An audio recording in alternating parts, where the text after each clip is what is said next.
जय Hind students, class 10th exercise 6.3 question number 5.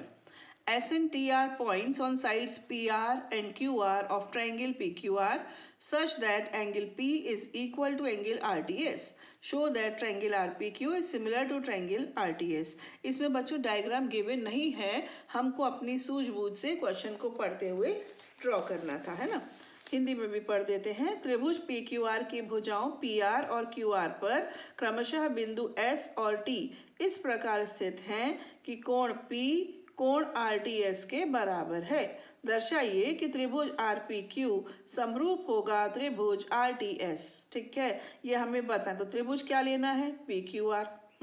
इसकी P R भुजा पर एस लेना है और क्यू आर भुजा पर टी लेना है। ये रहता है रूल, है ना, जानते हैं आप। चलिए, मैंने बनाया त्रिभुज पी क्यू आर, दिखा आपको। पी क्यू आर मैंने बना दिया, ठीक है। अब देखो, पी आर, ये रही पी आर। पी आर के ऊपर लेना था एस और ये है क्यू आर। क्यू आर के ऊपर लेना था टी। फिर हमने एस और टी को ज्वाइन कर दिया जिससे कि आर टी एस ट्राइंगल बन जाए। ये रहा आर टी एस, है ना, ऐसे। और ये एंगल जो पी है ये दिया हुआ है एस टी आर के इक्वल, ये और ये इक्वल। क्लियर? अब देखो ये कितना इजी है, बहुत इजी है। देखो, आर पी क्यू और आर टी एस दोनों में आर कॉमन है ना। यहाँ से देखते हैं, आर पी क्यू यानी ये वाला पूरा बड़ा वाला ट्राइंगल और आर टी एस मतलब ये छोटा वाला ट्राइंगल, ठीक है ना। तो इन दोनों ट्राइंगल्स को देखो, छोटा ये, बड़ा ये, दोनों में आर कॉमन है ना। छोटा लिया तो भी आर है उसमें, बड़ा लिया उसमें भी आर है कॉमन। दूसरा, ये एंगल और ये एंगल इक्वल है, ये दिया हुआ है, समझे कि नहीं। ये हमको मालूम चल गया बाय डायग्राम और यहाँ पर अप्लाई हो गई एंगल एंगल कॉरोलरी। एक ये इक्वल, एक ये इक्वल गिवन, है ना। तो दो कोण बराबर आ गए, यानी कि त्रिभुज आर टी एस के दो कोण त्रिभुज आर क्यू पी के दो कोणों के बराबर हैं। छोटे त्रिभुज के दो कोण बड़े त्रिभुज के दो एंगल्स के इक्वल हैं। इसका मतलब by angle angle corollary they are similar. इतना सा सवाल है, इसको मैंने यहाँ पर लिख के भी रखा है बच्चों। त्रिभुज आर पी क्यू और आर टी एस में, या फिर इन करके लिख लो इंग्लिश वाले, है ना। ये एंगल इस एंगल के इक्वल होगा, यहाँ पर आप लिख दीजिए कॉमन, है ना। और ये गिवन, समझे कि नहीं। एक गिवन है पी एंगल टी के इक्वल, ये पी एंगल टी के इक्वल गिवन है और ये कॉमन। इसमें एक चीज बच्चों मैं आपको और बताना चाहूंगी। पहले मैंने कौन से त्रिभुज का नाम लिखा? R P Q. तो यहाँ पर भी जो हम लिखेंगे ना वो आर पी क्यू का होना चाहिए। ये आर टी एस, तो आर टी एस का बाद में होना चाहिए, ठीक है ना। लेकिन जब मैंने लिखा हुआ है उसमें आर पी क्यू के एंगल्स इधर आ गए और आर टी एस के इधर आ गए, तो मैं यहाँ पर करेक्शन कर रही हूँ, ठीक है। यहाँ पर लिख रही हूँ आर टी एस। ये बात बच्चों जब मैंने लिखा मुझे पता चल गई थी, लेकिन मैंने सोचा कि इसका रीज़न बताते हुए आपके सामने इसको चेंज करूँगी। तो यहाँ पर मैंने आर टी एस लिखा और आर टी एस के एंगल्स पहले, फिर आर की पी क्यू यहाँ लिखा और आर पी क्यू के एंगल बाद में, इस तरह से, ठीक है बेटा। तो ये सिमिलर हो गए। ये हो गया क्वेश्चन नंबर 5। अभी आते हैं क्वेश्चन नंबर 6। अब थोड़ा सा लेवल बढ़ेगा, है ना। इजी इजी क्वेश्चंस बहुत हो गए, अब हल्का सा लेवल बढ़ा देंगे ये। If triangle ABE is congruent to triangle ACD, ये डायग्राम आपको गिवन है। देखना बच्चों कौन कौन से दिए हैं। ABE दिखा, ये वाला ABE, है ना, और ACD ये रहा, है ना। एक ये और एक ये, दो एंगल, दो ट्राइंगल्स जो है वो कॉन्ग्रुएंट है, यानी कि सर्वांग सम। शो दैट ट्राइंगल ADE, ये upper triangle, will be similar to triangle ABE। पहले मैं इसको हिंदी में भी पढ़ दूं फिर इसको एक्सप्लेन करती हूँ। क्वेश्चन नंबर 6, आकृति 6.37 में यदि त्रिभुज ABE ये वाला अपर, ठीक है, सर्वांग सम है ACD इसके, तो दर्शाइए कि ADE समरूप होगा ABC के। क्वेश्चन तो क्लियर है ना बच्चों, समझाना मेरा काम है, वो मैं आपको बताऊंगी कि कैसे होगा। चलिए, सबसे पहले हमें पता होना चाहिए कि सर्वांग समता यानी कि कॉन्ग्रुएंसी होती क्या है। कॉन्ग्रुएंसी में हर एंगल हर साइड दूसरे ट्रायंगल की हर एंगल हर साइड के इक्वल होती है ना। तो ये कौन कौन सा दिया है, देखो ए बी ई, थोड़ा सा इसको डार्क कर दूं, ये रहा ए बी ई, ये वाला ट्रायंगल ए बी ई हो गया, है ना। दूसरा कौन सा दिया है, दूसरा दिया है ए सी डी, तो ए सी डी ये वाला हो गया।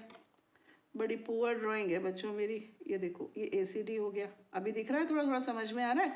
एक इधर वाला एक इधर वाला, ये दोनों कैसे हैं, कॉन्ग्रुएंट। तो बच्चों एक ट्रायंगल के 6 पार्ट्स होते हैं, 3 एंगल होते हैं, 3 साइड होती है, यानी इस ट्रायंगल के तीनों एंगल इस ट्रायंगल के तीनों एंगल के बराबर, ठीक है। और इस त्रिभुज की तीनों भुजाएं भी इस त्रिभुज की तीनों भुजाओं के यानी साइड्स भी बराबर और कोण भी बराबर, ठीक है। ये हमको समझ में आ गया क्योंकि ये कॉन्ग्रुएंट है, ठीक है। हमको बताना है कि ये ऊपर वाला त्रिभुज नीचे वाले त्रिभुज के समरूप होगा, नीचे वाले यानी कि पूरे बड़े वाले के समरूप होगा। मैं इसको देखकर जो समझ पा रही हूँ वो 2 तरह से मुझे माइंड में आ रहा है। एक तरह से तो मैंने यहाँ पर करके बता दिया है, दूसरा भी मैं आपको ओरली समझा दूंगी। इसमें मैंने क्या किया, सुनना बेटा, ये वाला ट्रायंगल लिया, इसकी बड़ी वाली साइड क्या है, ए बी। ये वाला ट्रायंगल लिया, इसकी बड़ी वाली साइड क्या है, ए सी, यानी कि ए बी बराबर ए सी। क्यों, क्योंकि सी पी सी टी है ना, corresponding parts of congruent triangles, है ना। संगत जो भाग होते हैं 2 सर्वांगसम त्रिभुजों के वो बराबर होते हैं। तो ए बी बराबर ए सी, लंबी वाली भुजाएं बराबर हो गई। अब मैं ले रही हूँ त्रिभुज ए बी ई की ये छोटी वाली भुजा, कौन सी है, ए ई। और फिर त्रिभुज ए सी डी की भी छोटी वाली भुजा, ये कौन सी है, ए डी। तो ए ई बराबर ए डी, समझ में आया, ए ई बराबर ए डी। क्लियर, पहले लंबी वाली ले ली फिर छोटी वाली ले ली, क्लियर। जब मैंने पहले इस ट्रायंगल का नाम लिया तो पहले इसी त्रिभुज की लिखूंगी ए बी और ए ई लेफ्ट में आएंगी, इस वाले त्रिभुज की ए सी और ए डी राइट में आएंगी। इतना क्लियर हुआ बच्चों। अब हमें कि सोचना है कि हम करें क्या, करने क्या जा रहे हैं। ऐसे थोड़ी कि याद थोड़ी कर लेंगे, हम सवाल को समझेंगे ना।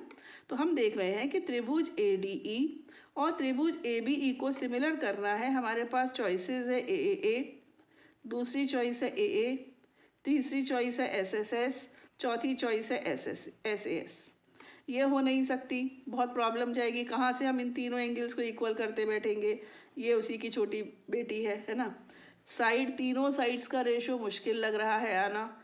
यहाँ ट्राई कर सकते हैं, वो इसलिए बोल रही हूँ ट्राई करने को कि त्रिभुज ए डी ई ले लो, चाहे तो ए बी सी, ए एंगल तो दोनों में कॉमन है ना बेटा, ए एंगल कॉमन है, तो यहाँ पर ये ट्राई हो सकती है ना। अब देखो हमने क्या किया, ए बी बराबर ए सी और ए ई बराबर ए डी, यहाँ तक तो हम पहुँच गए थे, है ना। यहाँ पर मैंने एक छोटी सी ट्रिक लगाई है, इसको रिवर्स कर दिया, ए डी इधर ले ली और ए ई इधर ले ली, ठीक है। अब देखिए यहाँ पर ये जो बनी दूसरी नेक्स्ट इक्वेशन, इसको रख दिया 3। अब हमने किया 1/3। देखो बच्चों, आप कहोगे कि मैडम हम एग्जाम में कैसे याद रख पाए, याद थोड़ी करते हैं सवालों को। इस क्वेश्चन को 2 बार करोगे आपको समझ में आ जाएगा, दिमाग में बैठ जाएगा, और इसकी जो रीजनिंग है ना कि ऐसा क्यों, वो भी समझ में आ जाएगी, तो रटना नहीं पड़ेगा। अब हमने क्या किया 1/3, तो ए बी के अपॉन में आ गई ए डी, है ना, और ए सी के अपॉन में आ गई ए ई। क्लियर। अब देखो इधर ध्यान से देखना, A B upon A D, है ना, और यहाँ पर देखा हमने ए सी अपॉन ए ई। क्लियर हुआ, A B upon A D और ए सी अपॉन ए ई, यानी कि छोटे वाले त्रिभुज में जो कोण ए है इसको बनाने वाली साइड्स है ए डी और ए ई। बड़े वाले त्रिभुज में जो कोण ए है इसको बनाने वाली भुजाएं हैं ए बी और ए सी। तो ए डी का अनुपात ए बी से बराबर है किसके, ए ई के अनुपात ए सी से, है ना। तो इस एंगल को बनाने वाली भुजाओं का अनुपात बराबर आ गया, इसको बनाने वाली साइड्स का रेशो सेम आ गया, और एंगल ए तो था ही इक्वल, है ना। तो ए डी ई और ए बी सी सिमिलर होंगे by S A S. Now in triangle A D E and A B C DAE और BAC तो इक्वल थे, ये रेशो भी सेम में है ना, हिंदी में भी लिख दिया, इंग्लिश में भी। तो by SAS similarity theorem ADE will be similar to triangle ABC। SAS समरूपता प्रमेय द्वारा दोनों त्रिभुज समरूप होंगे, हैज प्रूव्ड, यही सिद्ध करना था। अब दूसरा मेथड भी आप देख लीजिए, मैंने आपसे कहा था एक और मेथड हम बताएंगे, वो ये है बेटा, देखो ध्यान से देखना, ये वाला ट्राइंगल और ये वाला ट्राइंगल कॉन्ग्रुएंट है यानी सर्वांगसम है। अगर मैं इसमें से और इसमें से दोनों में से ADE माइनस कर दूं, समझे ना, ADE, देखो क्या होता है जब दो ट्राइंगल्स कॉन्ग्रुएंट होते हैं ना तो उनका एरिया भी इक्वल होता है, ये हमको मालूम है, हमने थ्योरम्स पढ़ी हैं 10th क्लास में ही कि इनका एरिया इक्वल होता है, इवन 9th क्लास में पढ़ी है। तो हम इस ट्राइंगल और इस ट्राइंगल, इन दोनों ट्राइंगल्स के एरिया में से ADE का एरिया माइनस कर देंगे, क्लियर। तो फिर हमको मिल जाएगा BED is equal to CED, area of BED is equal to area of CED।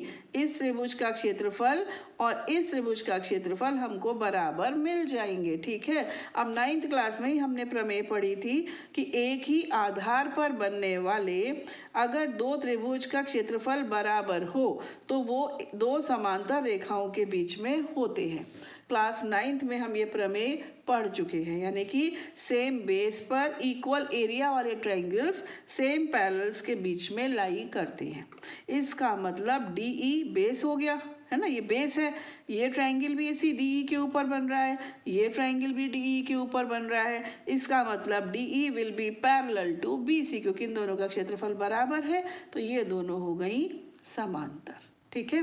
Parallel हो गई तो ये एंगल इसके इक्वल हो गया, करस्पॉन्डिंग एंगल, ये एंगल इसके इक्वल, करस्पॉन्डिंग यानी संगत कोण, तो ये कोण इसके बराबर, ये कोण इसके बराबर, ये तो कॉमन है ही, तो AAA अप्लाई हो गई और ट्राइंगल ADE ट्राइंगल ABC के समरूप सिमिलर हो गया। किसी को इंटरेस्ट है इसको नए मेथड सीखने में तो वो सीख ले, किसी को इंटरेस्ट है तो वो सीख ले, नहीं तो ये तो मैंने बता ही दिया है। खुश रहो बच्चों, पढ़ते रहिए और बढ़ते रहिए, मेरे वीडियोस को लाइक कीजिए, चैनल को सब्सक्राइब कीजिए और कमेंट भी कीजिए।